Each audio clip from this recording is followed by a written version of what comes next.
Hello everyone on the internet and welcome back to another video on my channel. In this video we're going to do an in-depth tutorial on the particle command for Minecraft 1.13 and at the time of recording this video 1.13 pre-release 6. So let's get into it. First of all, what a particle is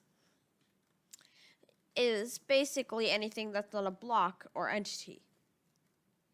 So, like particles spawn when you're sprinting, when you're falling, when you break a block.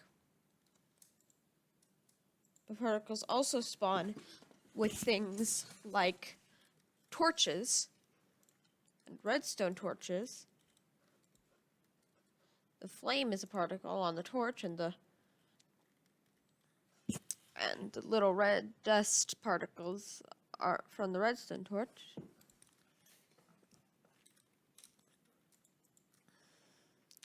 Now I'm going to show you a couple of the particles available. Well, this is more like a couple, but you know what I mean. Some of the particles available. A full list will be found in the website in the description.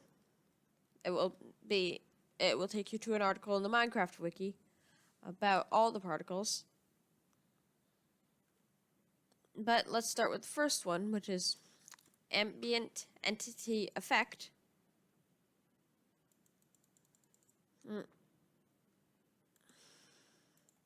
Which is right here. Then Angry Villager, Barrier, Block, Bubble, Bubble Column Up, Bubble Pop, Cloud, Crit, Current Down, Damage Indicator, Dolphin, Dragon's Breath,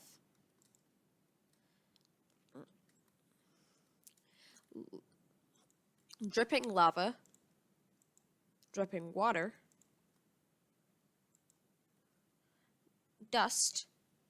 The dust particle, you can change the color using the RGB numbers right here. What RGB is red, green, and blue. So what computers use to determine colors. So say if I just want a blue one, I change the blue to 1, and also this last number is the size, and then these I will explain later.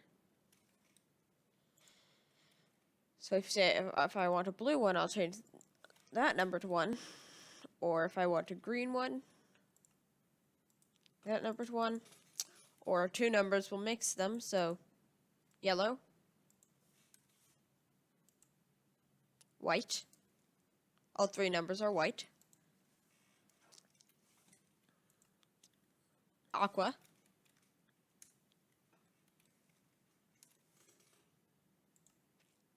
And purple.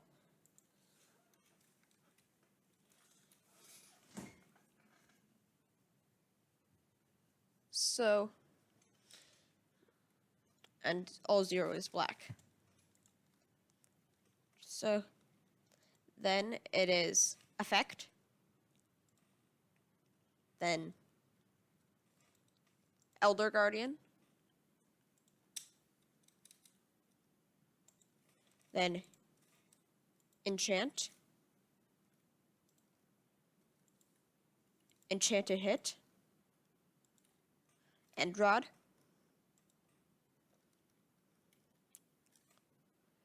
entity effect, explosion, explosion emitter, falling dust, and then you get to choose the block. Also, it's worth mentioning that you also get to choose the block on the block particle.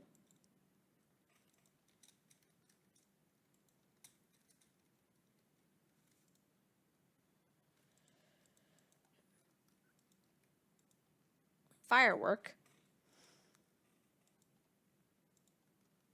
fishing, flame,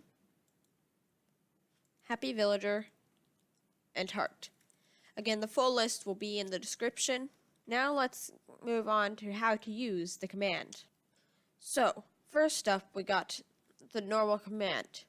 You do particle, the particle ID,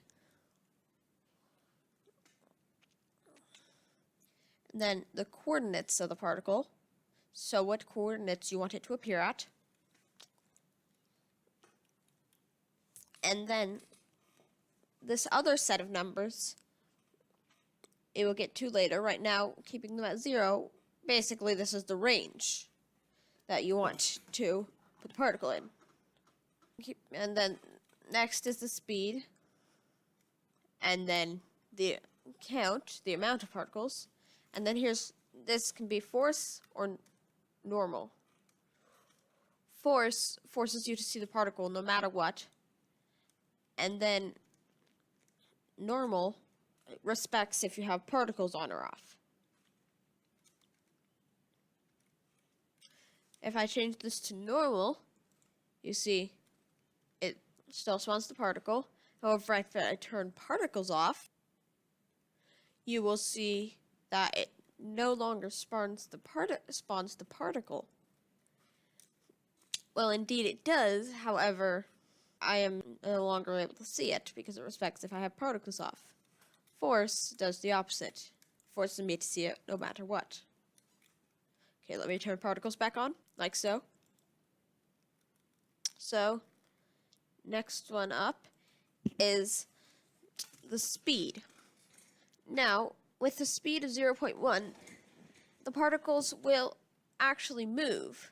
They will move in random directions. Speed of 0.1, and there's like 0.5, 1, 100,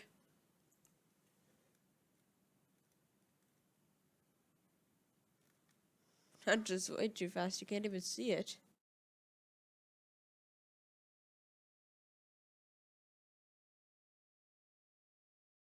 See if I can catch it. Nope, they just look like stars. Okay. Anyway, that's what the speed does.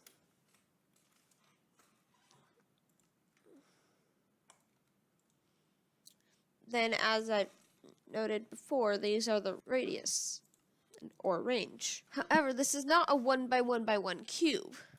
It's one block in the X, Y, and Z direction. It's one block in the X direction, so this way and this way. So one block negative X and positive X. Then one block negative Z and positive Z. And then one block negative Y and positive Y. So then you could also use the count to do more than one particle. You see this spawns a fair amount of particles. However, this, you can see a considerable amount more, because it spawns 10 particles at a time. So, next up, we can combine the speed with the radius to make them go in random directions, and also all spread out. But let's say you don't want them to go in random directions. Say you want to control what direction they go in. Well, you can do that too. All you have to do is change the count to 0, and then the radius turns into direction. Say I wanted to go, say I wanted a speed of 0.1. This makes it more controllable, having the speed at 0.1. And say I wanted to go one block upwards. Well then, guess what? It'll go one block upwards. It spawns in the middle, so this is one block. It just doesn't align to the block grid.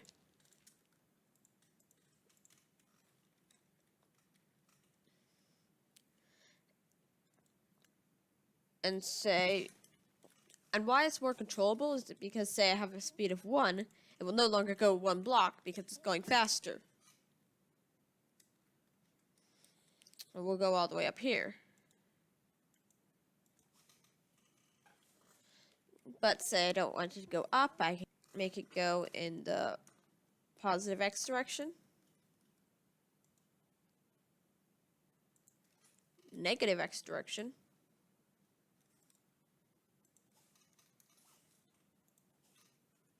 positive z direction, and negative z direction. And of course I can combine both. Say I want it to go positive z and positive x. And it will go diagonally.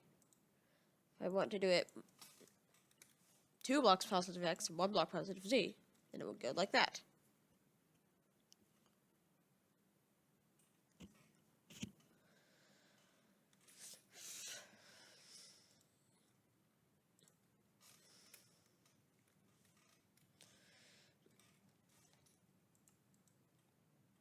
Or say I want it to go 1 block positive z and 1 block positive y. And I can do that. The possibilities are pretty much endless. But that, I think, will be all for this video. If you did enjoy it, hit that like button. Subscribe if you want to see more content like this. And hit that notification bell to be the first to see my videos. Anyway, that's all for now. Goodbye.